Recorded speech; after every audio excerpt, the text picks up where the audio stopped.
Salut à toi, tu vas découvrir dans cette vidéo pour quel budget tu peux rentrer sur Sorare. Attention, tu peux aussi rentrer sur Sorare gratuitement.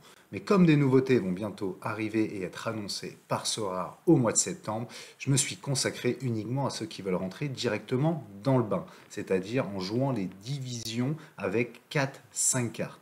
Donc c'est ce que tu vas découvrir dans cette vidéo. On refera une autre vidéo plus tard pour ceux qui veulent rentrer gratuitement. N'hésite pas à me dire à la fin de la vidéo comment tu as trouvé le contenu. C'est parti!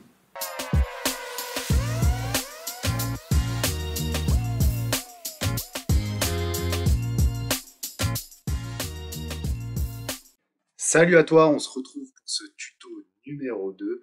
Quel budget pour se lancer sur Sorare?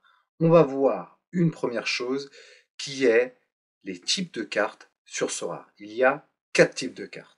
Le premier type de carte, ce sont les cartes limited, c'est-à-dire via ce fond jaune que tu vois à l'écran, c'est des cartes qui sont éditées à 1000 exemplaires par an. 1000 exemplaires maximum. Sorare n'édite pas 1000 cartes, mais Sorare peut éditer jusqu'à 1000 cartes en fonction de la demande. Comme tu le vois ici, on a simulé une équipe uniquement de joueurs limited. Tu ne peux jouer pour la majorité que des joueurs de la même édition, c'est-à-dire soit limited, soit la deuxième carte rare. Comme tu le vois aussi ici, avec fond rouge, ce sont des cartes qui ne sont éditées qu'à 100 exemplaires par an. Tu retrouves ici l'année d'édition, 2022-2023, et le numéro de la carte. Bien sûr, toi, tu vas peut-être acheter demain la carte 30 sur 100. Ça veut dire qu'il n'y a que toi qui possédera la carte 30 sur 100. Ensuite, l'autre édition, c'est la super rare. La super rare, avec un fond bleu, n'est éditée qu'à 10 exemplaires maximum par an. Et tu me vois venir, pour la dernière, c'est l'unique. C'est-à-dire que celle-ci n'est éditée qu'à une édition par an. Donc il n'y a qu'une unique de Sales en 2022-2023, qu'une unique de Marquinhos, etc. Pour rentrer, du coup, en fonction de ton budget, tu vas pouvoir jouer l'une de ces 4 raretés, comme on les appelle. Maintenant, tu t'imagines bien qu'en fonction de ces raretés, les prix sont différents.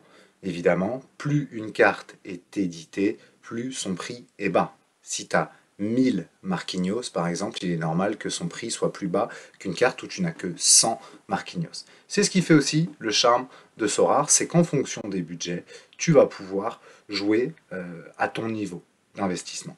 Donc, revenons à nos moutons. Quel est le budget pour rentrer sur Sorare?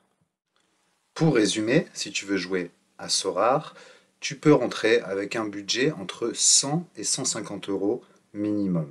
Ensuite, bien sûr qu'en fonction de ce que tu peux te permettre de mettre, tu vas améliorer ce budget, et puis en fonction de ce que tu vas gagner aussi, tu vas rentrer plus de joueurs. Pour jouer peut-être au départ une division, puis une deuxième, puis une troisième, en fonction du plaisir que tu prendras et de ce que tu peux te permettre d'investir.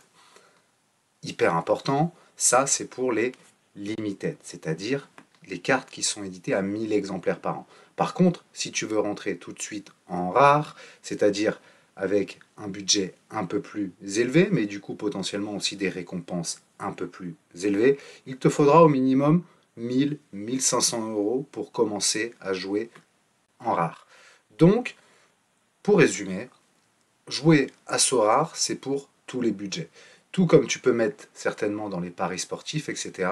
Là, tu peux rentrer avec 100, 150 euros, puis peut-être tous les mois venir construire un peu plus une équipe conséquente pour aller jouer, et on le verra dans le détail plus tard, une division supplémentaire, une autre, etc. Sache que rien qu'en limited, tu as une vingtaine de divisions. Donc tu vois que dans cette rareté, c'est déjà possible de prendre du plaisir. Maintenant, il faut aussi bien connaître, comme je l'ai dit dans la première vidéo, là où tu investis. Donc, dis-toi, je rentre sur une division, je prends des joueurs que je connais, que je maîtrise, et ça te permettra aussi de tester le gameplay, la manière de jouer, etc. pour mieux connaître le jeu au fur et à mesure. C'est mon conseil, et on le verra dans les autres tutos à venir, que tout ce que tu as vu à l'écran, les scores, les différentes divisions, etc., on le détaillera étape par étape dans les différents tutos. J'espère que ça t'a plu. N'hésite pas à t'abonner et surtout à me faire un retour si tu trouves ça intéressant ou si tu y vois des améliorations. À très vite.